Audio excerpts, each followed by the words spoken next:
What's up, everybody? Weston here with the Hidden Gibbon, back with another Daily Deck Tech video, and back with another viewer request. And today we have Sid Timeless Artificer as our viewer request. But before we get into it, if you like the deck techs, go ahead and subscribe if you feel I've earned it. I also have Magic for the Working Class. I have some budget content that comes out on Sundays to replace some expensive staples, and then I have some random stuff along the way, from discussion content to for example, later today I make custom cards of historical figures and turn them into commanders. If that's something that interests you, check those out as well. But oh, and also, if you want to see your commander made into a deck tech, drop it in the comments down below, or you can fill out the Google form in the description and give me what you want for budget and all that sort of stuff, and I'll get it done for you. But without further ado, let's quit yapping and get right into it. So, today's request was for Sid, Timeless Artificer. I'm assuming his name is Sid. I have never played Final Fantasy, 12. So, he's a 4/4 for 2 generic, and then Azorius, and has artifact creatures and heroes you control get +1/+1 for each Artificer you control and each Artificer card in your graveyard. And a deck may have any number of cards named Sid, Timeless Artificer. You can also cycle Sid, which means discarding him to draw a card. So we are going to play a bunch of creatures in here. You see 29 peeking out down there as a spoiler. And we're going to try to create a bunch of constructs and then beat face with them, right? So let's see what we've got here. We have Karn, Living Legacy. Also, this is very important. You can't have more than one Sid out at a given point in time because he is legendary unless you have Mirror Gallery or Mirror Box. But we do start out with Karn, Living Legacy. I love this card. I love it a lot, actually. He is a Planeswalker for 4 loyalty with 4 mana, and his +1 is create a tap Power Stone token, which means it comes in. It can add a colorless mana. Can only be spent on artifact spells. Then you can -1, pay any amount of mana. Look at the top card of your library, or top that many cards of your library. Then you can put one of those cards in your hand and the rest on the bottom of your library in a random order. And -7 is you get an emblem with tap an untapped artifact you control. This emblem deals 1 damage to any target. Then we have Karn, Scion of Urza. He's a 5 loyalty for 4. You can reveal the top 2 cards of your library. An opponent chooses one of them, put that card into your hand, and exile the other with a silver counter on it. And you can -1, put a card you own with a silver counter on it from exile into your hand. Then, -2, create a 0/0 colorless artifact creature token, construct artifact creature token with this creature gets +1/+1 for each artifact you control. So he's a good way to make constructs and put stuff into your hand. Creatures. We have 10 Sids. They're a draw spell, and you can put one in play if your commander dies. I would recommend, though, having a different art for your commander so you can tell your Sids apart. We have Ethereum Sculptor in here. Oh, we already read it, Sid, so we don't need to read him again. We have Ethereum Sculptor. Artifacts you cast cost 1 less. Same with Foundry Inspector and Joyra's Familiar. They do the same thing there. We do have Mana Dorks in Silver Myrrh and Gold Myrrh, as well as Ornithopter of Paradise. We did not put Palladium Myrrh in here today. We do have Gold Forged Thopterix, which is a flying lifelink dinosaur thopter for 2. It's a 1/3, and each legendary permanent you control has Ward 2. We have Hannah, Ship's Navigator. You can pay 3 to return target artifact or enchantment card from your graveyard to your hand. Illustrious Wanderglyph. This is just Tendershoot Dryad, but it makes little gnomes instead. It has Ascend, and its Ascension is actually much better than Tendershoot Dryad because it says other artifact creatures you control get +2/+2 as long as you have the city's blessing, 10 or more permanents. And at the beginning of each upkeep, create a 1/1 colorless gnome artifact creature token. This is every upkeep, not just your own. Jorah's Familiar and Foundry Inspector, like I said, they cheapen your stuff. We have Krang Utrum Warriors, a 9/9 for 9, flying, trample, indestructible, and haste, and other artifact creatures you control have flying, trample, indestructible, and haste. He is an artifact lord through and through, and is big and scary. We have Mendicant Core, and every time I see it, I want to say Mendicant Bias. Mendicant Core, Guidelight, he's a star 3 for 2. His power is equal to the number of artifacts you control, and he has Start Your Engine, so if you have no speed, it starts at 1. And it increases during each of your turns where an opponent lost life. Max speed is 4. At max speed, whenever you cast an artifact spell, you may pay 1. If you do, copy it. Mishra Self-Replicator. I love this card, even though it's not the best thing in the world. Whenever you cast a historic spell, you may pay 1. If you do, create a token that's a copy of Mishra Self-Replicator. I absolutely love this card. Everything about this card I just love. Like I said, not very good, but fun. We have Precursor Golem. When he enters the battlefield, you create 2 other 3/3 Precursor Golem artifact creature tokens, and whenever a player casts an instant or sorcery spell that targets only a single golem, that player copies that spell for each other golem that spell could target. Each copy targets a different one of those golems. Yes, this gets nutty. When you combine this with Rite of Replication, you end up with an obscene amount of golems. We have Sai, Master Thopterist. Whenever you cast an artifact spell, create a 1/1 Thopter artifact creature token with flying. You can sack 2 artifacts to draw a card. Solemn Simulacrum searches for a basic land when he enters. When he dies, you draw a card. Thought Monitor, you get to draw 2 cards when it enters, and it flies and has affinity for artifacts. We have Urza, Lord High Artificer, and we are kind of playing him fairly. This game, we are playing him for the construct. When he enters the battlefield, create a 0/0 colorless construct artifact creature token with this creature gets +1/+1 for each artifact you control. You can tap an untapped artifact you control to add blue. You can shuffle your library and exile the top card, and you may play that card without paying its mana cost until end of turn. We have Urza, Prince of Krug. Artifact creatures you control get +2/+2, and then you can create a token that's a copy of target artifact you control, except it's a 1/1 soldier in addition to its other types. So you can make copies of your constructs, or copy your Thought Monitor. We have Voyager, Quick Welder. Artifact spells you cast cost 1 less. Sorceries, Ponder, which lets you draw a card. We have Thoughtcast, Affinity, draw 2. Voyage Home is Affinity, draw 3, gain 3 life.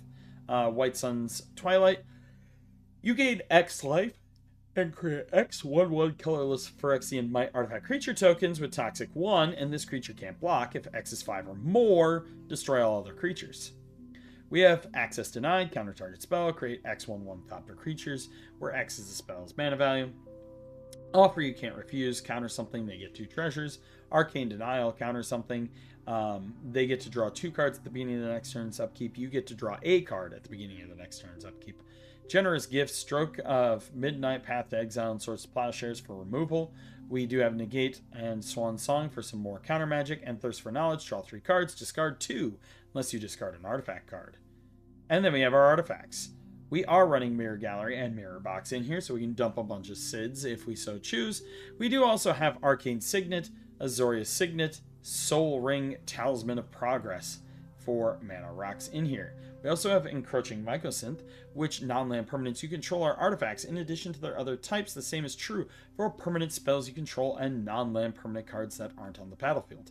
Which, if we go back to Sid here, remember artifact creatures and heroes you control get +1/+1 for each other Artificer you control, and each Artificer card in your graveyard. So if they're all artifacts and you have Mirror Box and stuff out there, you're going to make some silly, stupid things. Inside Engine, put a charge counter on it, draw a card for each charge counter on it. Maskwood Nexus, this makes 2/2 blue shapeshifter creature tokens, which are Artificers, by the way. Mirror Box and Mirror Gallery make it so the legend rule does not apply. Mirror Box is to permanents you control. Each legendary creature you control gets +1/+1, and each non-token creature you control gets +1/+1 for each other creature you control with the same name as it. Mirror Gallery is more expensive, and it just says the legend rule does not apply. Mycosynth Lattice makes all the stuff in play artifacts in addition to their other types. All cards that aren't on the battlefield are colorless, and players may spend mana as though they were mana of any color. Simulacrum Synthesizer.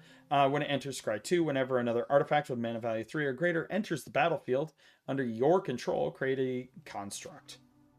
Then we have Thopter Shop. Whenever one or more artifact creatures you control die, draw a card. This ability triggers only once each turn, and you can pay 3, tap it, create a 1/1 colorless Thopter with flying. Enchantments, we do have Anointed Procession, Ghostly Prison, Propaganda, and Thopter Spy Network. Thopter Spy Network drops a Thopter at the beginning of your upkeep as long as you control an artifact, and whenever one or more artifact creatures you control deal combat damage to a player, draw a card. Lands. Now, I'm going to take some flack for this, and I will accept the flack. We are running Urza's Saga. It searches for, an artifact with mana cost 0 or 1. I am going to be honest with you. I put it in here to make the construct. It can only fetch the Soul Ring. I am playing it fairly. It's going to fetch your Soul Ring. That's all it's going to do. And then, like I said, I am playing it primarily for creating constructs. That's why I'm doing it. We also have Uthros, which is Tolarian Academy. Once it's crewed to 12. Same with Adagia. It creates a token of a target artifact or enchantment, except for its legendary. We have Academy Runes to bring back our artifacts. Inventor's Fair helps tutor artifacts. We are also running Seat of the Synod, Darksteel Citadel, and Ancient Den for artifact lands. Alrighty, that is the build. Let's go ahead and take this. See, this deck's not taking very long. It helps when 10 of our slots are taken up by the exact same creature. Now, let's go ahead and take a look at our gameplay, shall we? Let's go ahead and zoom out here. We are starting with Adagia Island, Urza's Saga. I'm actually going to lead off with Adagia. I forgot to draw. We drew a card. We drew Stroke of Midnight. All right, next turn, I am going to play Uthros, Titanic God Core. I don't have too much to do this turn. So next turn, we're going to do this, and I am going to drop our Urza's Saga. We are going to tap for 3, and we're going to play Ghostly Prison. Next turn, Urza's Saga goes to 2. We are going to pay the 2 to create a token. Booyah. Next turn, we untap. And this is going to go on during main phase. So we draw. Main phase 1, this ability on the stack, we are going to pay 2. This goes away. We search our library for our, Soul Ring. Close and shuffle. This comes onto the battlefield. We do get another construct. So our 1/1 construct is now a 2/2 construct. And we have 2/2 constructs. Oh, 3/3 constructs. See, we have 3. Then we have 3 mana available. We actually wanted to do this way to leave our white up for that. I'm just going to go ahead and tap these. And I am going to add set counters to 6. Not terrible. Then we're just going to go to our next turn. We're going to play an island. And honestly, I think I'm going to play Sid. 1, 2, 3, 4. Play Sid. And then with our remaining 2 mana, we're going to sit. But this artifact creatures and heroes you control get +1/+1 for each Artificer you control and each Artificer card in your graveyard. We only have seen the one Sid, so each of these are now 4/4s. I'm going to go ahead and actually crew this set counters. So this is going to put us at 14. And I'm going to crew this. God damn it. To 4 by tapping our Sid. There you go. On our next turn, we draw. And we do have 6 available. So 1, 2, 3. So I'm going to do it this way. Add 3 mana. 1, 2, 3. 4, 5, 6. No. Let's see if we can do this a better way. 1, 2, 3, 4, 5, 6. Oh, there's no way to do this efficiently. Well, oh well. 1, 2, 3, 4, 5, 6. We are going to play our Lattice. Ooh, actually, there is a more efficient way to do this. Maybe. Let's go 1, 2, 3. We're gonna go Voyager Quick Welder, and then 1, 2, 3, 4, 5. Now lettuce. All right, these guys are big, enormous now, right? So 1, 2, 3, 4, 5, 6, 7, 8, 9, 10, 11, 12. I'm gonna go ahead and just crew this. Set counters to 16 by crewing there, and then this guy's gonna bring in the beats. Next turn we draw. We're gonna drop another island. We don't have double white, which is really kind of sad, but I'm not too bent out of shape when we have 10 trillion mana. So I'm going to go here. And remember, mana may be spent as though we're mana of any color now. We're going to tap our Uthros for 1, 2, 3, 4, 5, 6. Sorry, 1, 2, 3, 4, 5, 6, 7, 8, 9, 10, 11, 12, 13 mana. We are going to go to 9. And then we are going to go down to 5. We are going to go ahead and we are going to -2 him. So set counters to 2. So we still have 5 mana available. We're going to add a construct. Holy cow. Construct here. And I am going to use 4 of the 5 remaining mana, and I am going to create a copy of Thopter Spy Network. Alright, and so, at the beginning of your upkeep, if you control an artifact, create a 1/1 colorless Thopter artifact creature token. Whenever one or more artifact creatures you control deal a combat damage to a player, draw a card. We are going to attack with our 2 dudes here. We're going to say that 1 connects, so we're going to draw 2 cards. Cool. Next turn, draw. Oh, buckets. Boy, oh boy, oh boy. I'm going to play Port Town, revealing this island here. We are going to do stupid degenerate shit again. Stuff. Stupid degenerate stuff. Let's go ahead. Oh, we got 2 Thopters. Add token. Thopter. Thopter. This stuff is degenerate here. We are going to +1 him. Add a loyalty counter. Oh, cool. Reset. Move. Add a loyalty counter. Alright, we're gonna reveal these 2. They are gonna probably exile that one with a silver counter and this one going to our hand. I suppose we just go tap that for 1, 2, 3, 4, 5, 6, 7, 8, 9, 10, 12, 13, 14, 15, 16, 17, 18, 19. 19 mana. We're going to play Anointed Procession for 4, putting us down to 15. Tap that to create another one of these. Jesus. Which will create 2, but it's legendary. So it pops. Okay.